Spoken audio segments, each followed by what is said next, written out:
And the most important thing is a much, much lower bar in terms of insulative properties, structural integrity, engineering compliance, errors and omissions insurance, liability, everything. The bar is here. In a residential construction code, in a city, in a county, in a state where those things are all part of it, the bar is way, way higher. Right. And there's a reason for that, because it's all about risk mitigation. If you have very low standards of accepted building practice, you have a low survivability rate by default. Welcome, everyone, to the Tiny House Talk Show. Today, we're diving into one of the most critical topics you'll face when building or living in a tiny home: regulations. If you're not prepared, regulations can stop your dream build in its tracks. Isn't that right? That's absolutely right, Damon. From zoning laws to building codes, it's really important to know what you're up against before you start building or before you park your tiny home anywhere. You want to do your homework, make sure that you've done everything possible to make sure that you are compliant with what is needed for that area. Understanding these aspects will save you a lot of time, money, and stress. So let's dig in and break down what you need to know. We're going to break this into 3 different segments. The first segment is understanding zoning laws, and we'll get into that a little bit here. Zoning laws, the definition of that, it's essentially the rules that tell you what you can and can't do with your piece of property once you own a piece. If you've got a tiny house or if you want to build something on it, zoning laws dictate what you can do on that piece of land. Mm-hmm. For example, and knowing what you can and can't get away with is pretty important, and it differs depending exactly on where you are. Right. For example, here in rural Colorado, it's pretty lax. Just recently have we started, with the tiny house laws enacted, but forget that.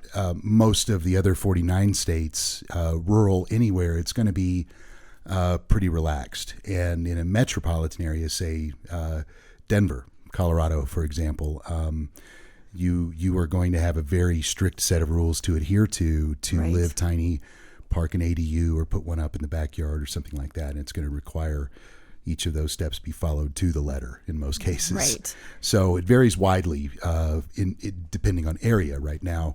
And a perfect example of that is one that just down the road in La Plata County. Last October, we were building this family, and we couldn't call it an ADU then because it wasn't, IRC, but it was an ANSI code approved park model, and 400 square feet, 10 by 40, seasonal use, and it was going to sit on wheels, and then. No, we were going to put it on a foundation. That's right. It was going on. It was going on a pier set foundation. Now that I remember, and the following January we called to check in and say, hey, we're about ready to pull permits, and what they had told us in October was that a park model was fine. They're like, we just need some kind of a certification saying it was built to some code, and we're like, okay, cool. We can do easy. that. That's easy. So we were going to build a 1195 park model. It changed after we were like 90% plus of the way done with the house. All of the systems were in, all of the spray foam insulation was in, all of the sheetrock was in, most of the trim was in. Yep. And appliances. Yep. And the house was done except for, just blue tape stuff, right, guys? And we called the county and they said, just so we're clear, you want to put an RV on a permanent foundation and live in it? And I said, yeah, that's what we discussed back last year. Yeah, no, you can't do that. Nope. And so this was the proverbial when they yank the carpet right out from under your feet. You're standing on it. And next thing you know, your ankles are up over your head. You're like, wow, what just happened? Dream crushed. So we scrambled to figure out that we needed to get an IRC certification. Mm-hmm. So we got our IRC cert for trailer-made tiny house experts. And then we took that and we went back to that county and said, will this work? And they said, yes, as long as you adhere to all these things, which basically meant we went in there with like a pickaxe and started chopping all this stuff back open to make the revisions to meet IRC modular code for that county after they changed their mind 90% of the way through the build. Yeah. So, moral of the story is do your homework. Do your homework. No one likes homework. However, this is really important. You have to contact You do. that city, that county. And we've had customers that actually say to us, can you give us a list of questions to ask my county? Yes, here is that list. We'll give you that list right now. The first thing you want to say is only your first name. Hi, my name is Damon. I'm considering purchasing some land in your county. I have a number of things that I have thought about doing with it. Do you have a moment to discuss that with me? They'll say yes or they'll say no. If they say yes, we'll get to that in a second. If they say no, let them go about their day. Ask them, could you set an appointment with them to discuss your ideas about a land use purchase or a land purchase for use in that county? Yeah. And get an appointment with them. They'll know you're serious if you ask for an appointment, and you'll have their undivided attention during that time. So, it's if you catch them in a grumpy, busy spot, you're probably not going to get the best results that you're looking for. If you call and maybe the first person that you speak with is a little discouraging for you, call back, ask for a different person, ask for somebody else, or who you're supposed to speak to. Do not let that first phone call, if it doesn't go exactly the way you're hoping, don't let that stop you. Yeah. Don't let that discourage and keep you from progressing. It takes a lot of perseverance to make a tiny home dream happen. That's just, we've had so many customers that have had hurdles and this could be just one of them. Well, okay. So before you even lay the foundation on the land or hook your tiny house trailer up, make sure you know what you can and can't do, right? Yeah. That's the important part to know here. The rules and regulations are, if they're not already in place, they're coming. Here in Colorado, they are already in place, so we're aware of what they are. And they're essentially IRC modular construction. For those of you who want to look this up and kind of get a game plan for your future project, the most important thing to do is IRC, but on wheels. That's how you have to frame this. So residential code construction, that's how Colorado's law is built. We get asked that a lot. What is the tiny house code? It's online. You can look it up, Colorado Tiny House Law, SB 264. I don't know. Give me a call here at the office and I'll tell you what that code is, or you can just Google it and you can leave it in the comments below for everybody else. The bottom line is RV code and tiny house code isn't the same, which we'll get into in just a minute, but because they're different, this is how you can now frame it in Colorado. The residential construction code has been basically cut and pasted over the top of a trailer, right?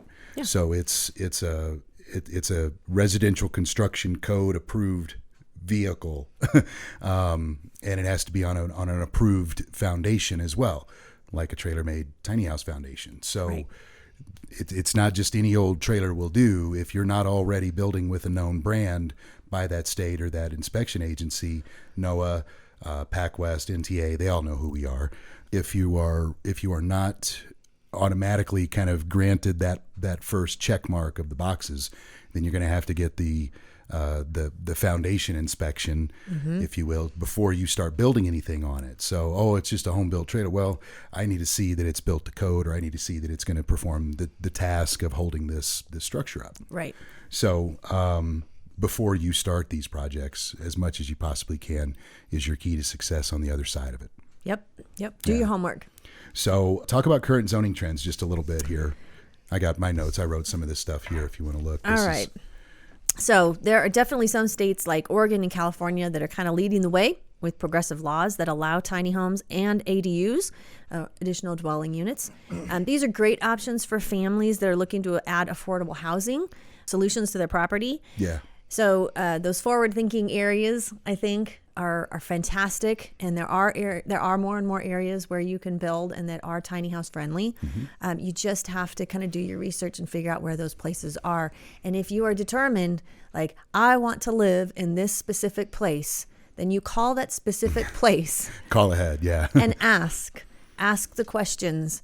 Get as much information about that place, not only about just the land, but about what the building codes are. So you've got your zoning laws and you've got your building codes. Two different things. You have to know all of them. Yeah, let's put that on the list of questions to ask when you call them. What building code do you adhere to? Right. And they'll tell you a year of IRC. It might be 2006, it might be 2008, it might be 2015. But check and see what that is. That's a list to ask, on the questions to when you give them a call. Yeah. Well, we're definitely seeing trends in rural areas. Rural areas seem to be a little more friendly to tiny homes and placement of them. Gone are the days way back in the day when the whole tiny house movement started, when it was, fly under the radar as long as you can. Those days sadly are gone. Yeah. We had 10,000 people playing Catch Me If You Can in a home-built tiny home, and eventually counties and states and cities kind of get fed up with some of that, unfortunately. And not everybody was being super safe, or super clean or super respectful of others, and that unfortunately drew unwanted attention. Yeah. And So when you draw that kind of attention, usually you draw an end to the things that are good. Right. Exactly. So let's talk really quick about the difference between RV and residential code. RV code does not sustain life. I'll make this very simple. The RVIA, the Recreational Vehicle Industry Association, people often think that is a code or a certification, and it is not. They are a servicing company. They're the Recreational Vehicle Industry Association. They build RVs. So they self-police their own industry, and they have a company that's the RVIA that regulates and checks their work for themselves. It's very convenient, very efficient to grade your own tests and turn them into yourself and give yourself a thumbs up and a star and a 10 out of 10 every time. That's an easy way to get things done for sure. Right. Most of you are familiar with travel trailers and RVs and understand that they are not necessarily the most durable or reliable creations in the world. Right. We know this as well, having lived in our yard of our tiny house company for 3 years. In our travel trailer, we lived in our fifth wheel from 2019 to 2021. Yep, very cozy. We can tell you all the good and the not so good. Some of the worst things you can imagine. Oh. Moving on. IRC. So International Residential Code is what your parents' home is built to from whatever year it was built. Yep. Same with one that we're sitting in today. It was built to IRC code of that year, which, if I recall, was 2006. 2003. Okay, so it was probably on a current version circa 20 years ago. And just being in this house now, we've seen things that were like, whoa, how did they get away with that? Yes. Sometimes you the lights flicker when the air conditioner kicks on. Yeah, strange things happen. But the biggest important difference between IRC and RVIA, ANSI code, I'll call it, because that's really what it is. The code is ANSI, ANSI 119.5 or 119.2. 0.2 is tanks and 0.5 is park model. Okay. Sorry, I probably screwed that up. If I got those backwards, it's because that's what happens sometimes when you say it so often. Enough times. Yeah. One is for travel trailers and one is for park model, leave and set in place and use them seasonally for, short to medium amounts of time. And the most important thing is a much, much lower bar in terms of insulative properties, structural integrity, engineering compliance, errors and omissions insurance, liability, everything. The bar is here. In a residential construction code, in a city, in a county, in a state where those things are all part of it, the bar is way, way higher. Right. And there's a reason for that, because it's all about risk mitigation. If you have very low standards of accepted building practice, you have a low survivability rate by default for disaster. Maybe it's not hurricane proof or resistant. Maybe it won't survive a 20 below night during an Arctic cyclone. Do you hear the dog snoring again? Do. I know, it's driving me insane. Our dog's snoring. I hope that we can get this edited out, but if not, we're just going to keep rolling. We don't care. Most of you have dogs anyway, and you understand that dog hair is Colorado glitter. Yes. We all wear it. Plenty on my sweatshirt. So that's the key thing to know. And Colorado took the step of combining those two. They took RV code and residential code and sort of married them together.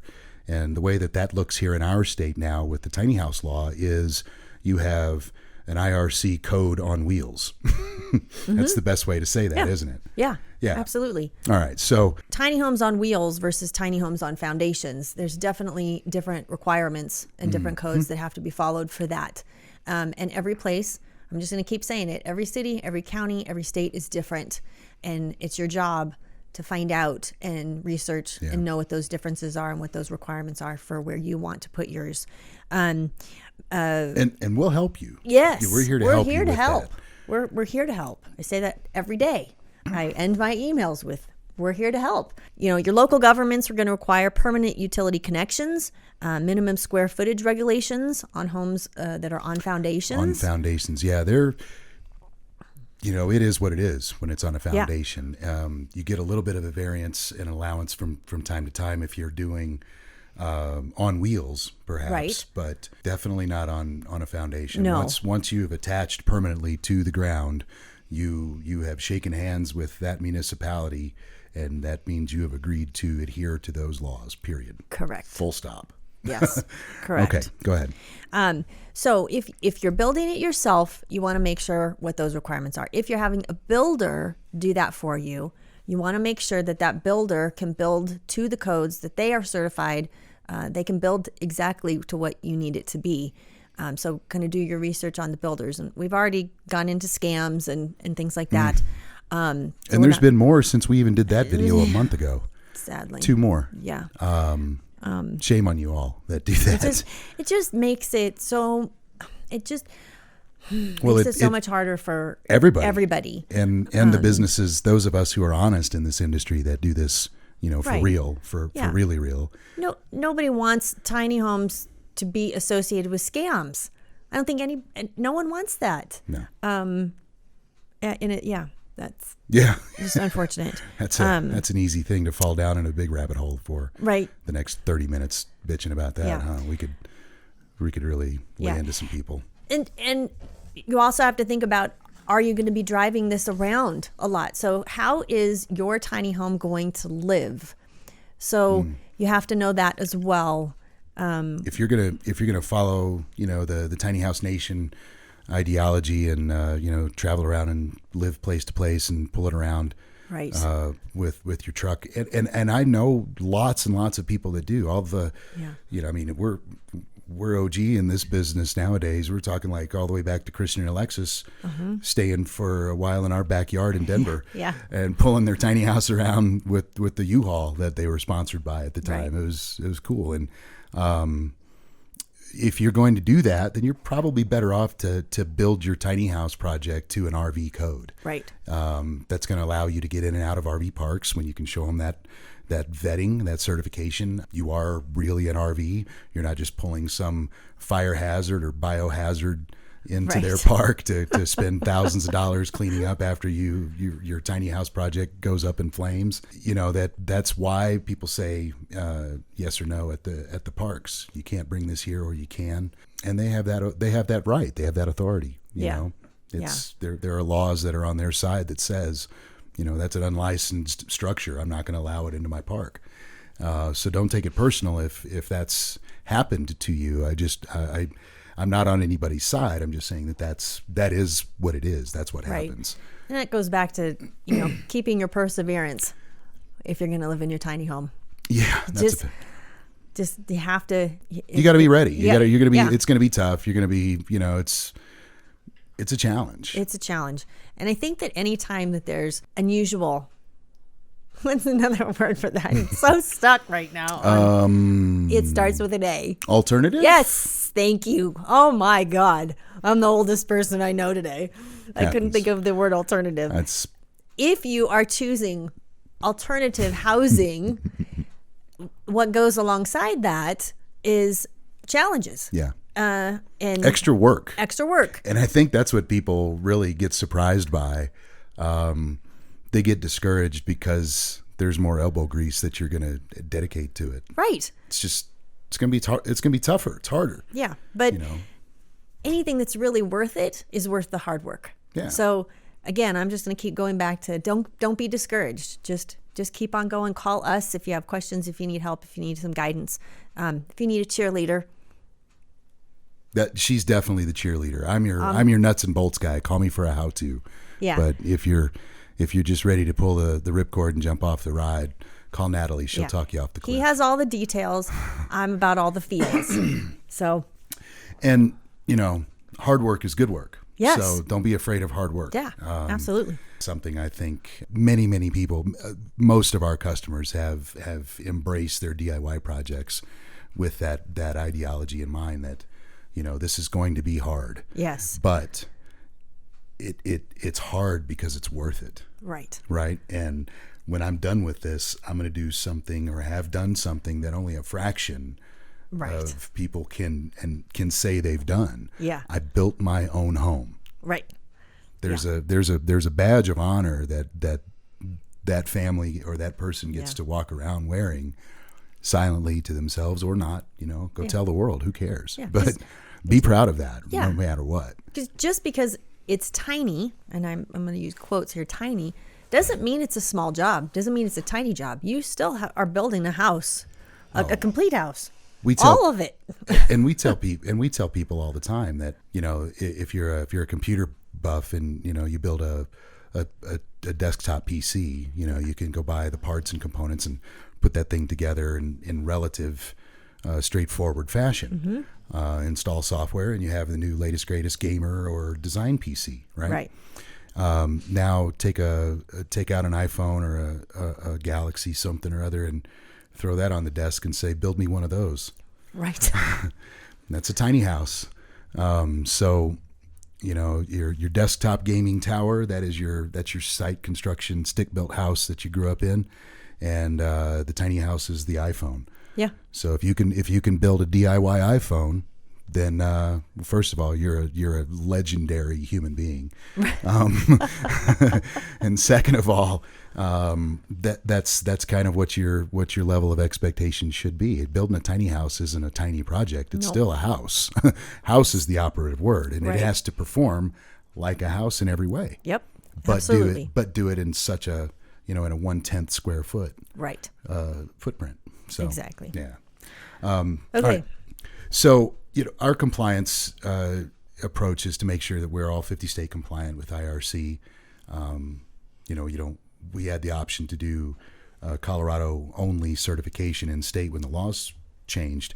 We chose not to do that and NOAA worked with us to get inspectors into the state of Colorado because if we were not in compliance in another state under Colorado rules, that was it. We couldn't do business. Right. Your home that we just built you is non-compliant in the state of California, for example, and that's not our business model. We are a 50-state company. We do business nationwide. Right. And NOAA is also nationwide now, so we're darn close. I think there's still a couple of outliers that they don't quite have inspection done in person yet, but they have 2 here in Colorado for us. So if you are a DIYer and you want to do a tiny house kit and build one yourself, that's fantastic. First of all, we applaud you and we will champion you.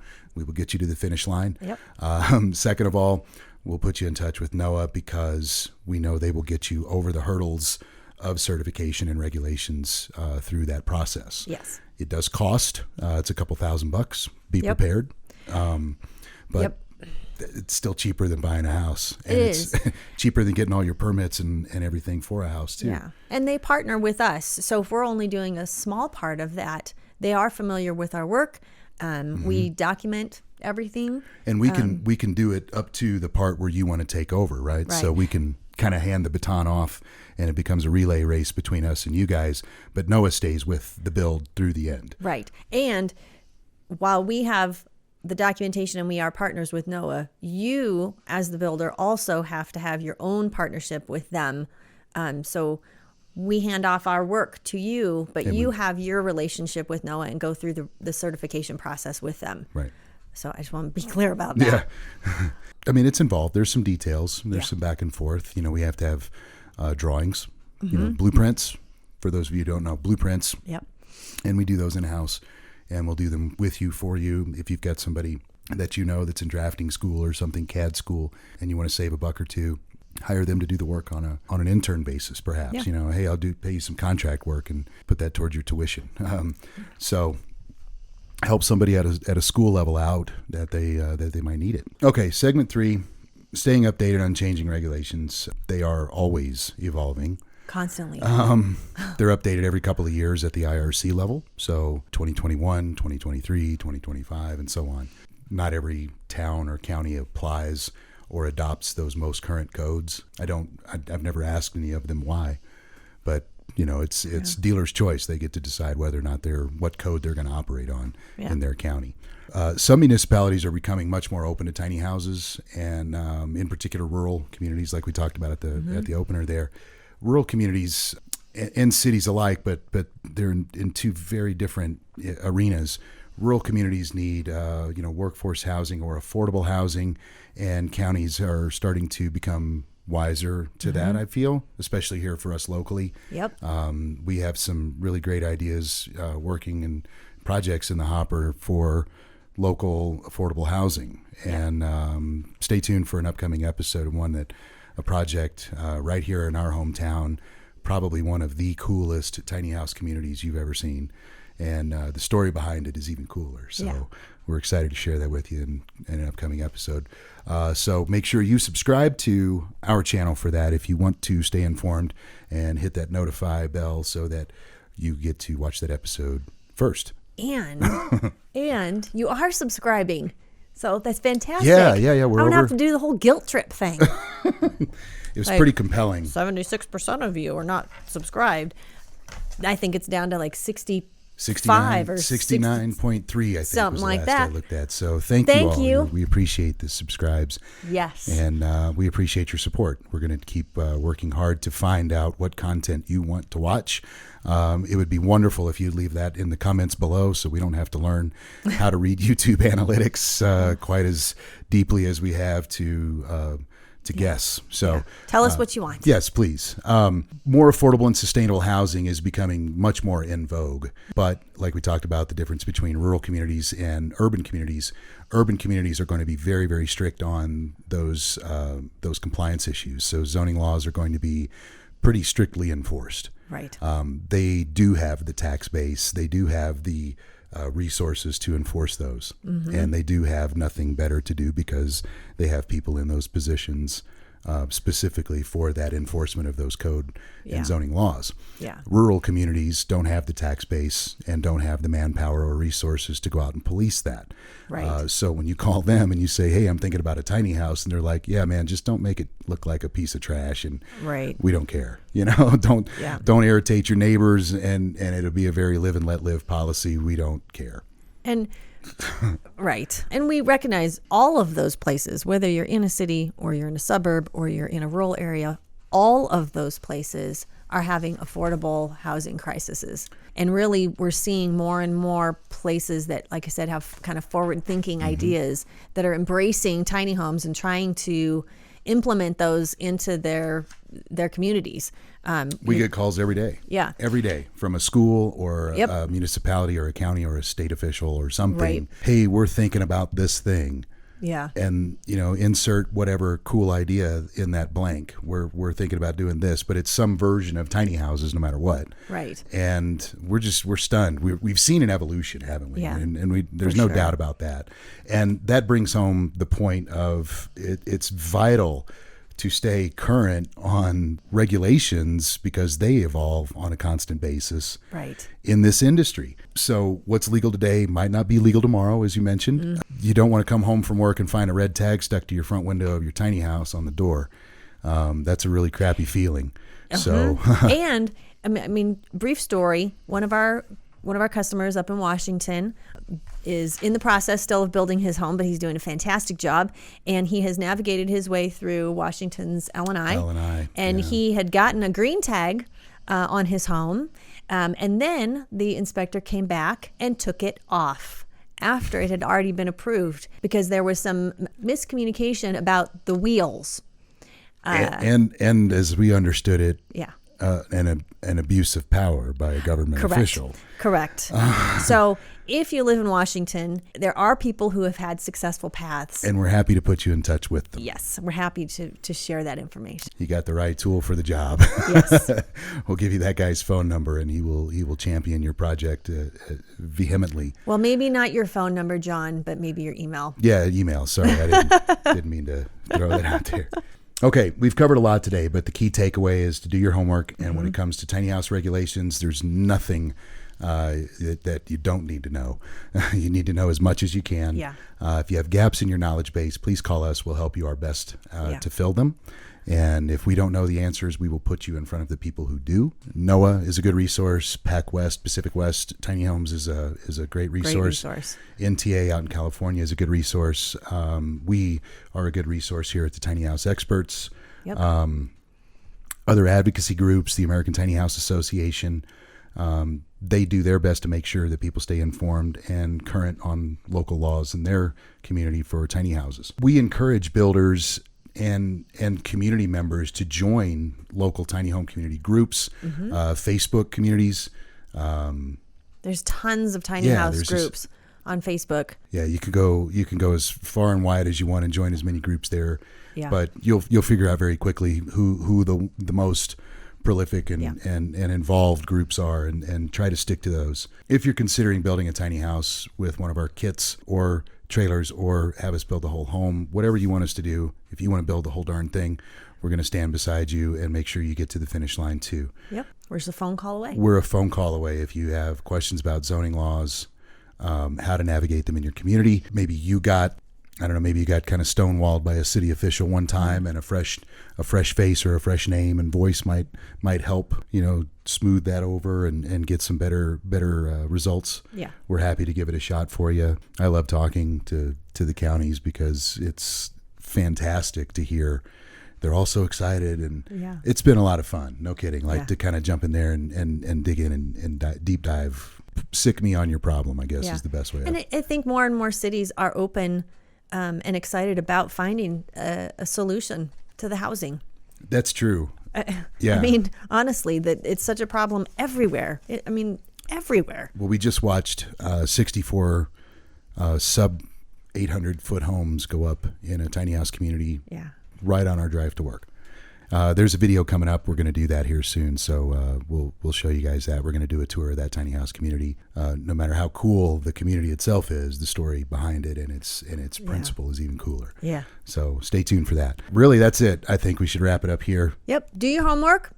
Do your research. Make sure that you're getting all the information that you can about the area where you want to put your home. I cannot emphasize that enough. We cannot know every single state, county, city code. That's just overwhelming thinking about. But if you have a specific place where you want to live, do all the research you can for that area. And we're here to help. Yep. Thanks for tuning in. Don't forget to subscribe. Like our channel content if you watch it. It's important to the algorithm to keep showing it to more people that watch the same stuff you watch. So help us help you, as Natalie says. Yes, help us help you. And stay tuned for some upcoming really, really cool videos. And thanks for watching. We'll see you next time. Thank you.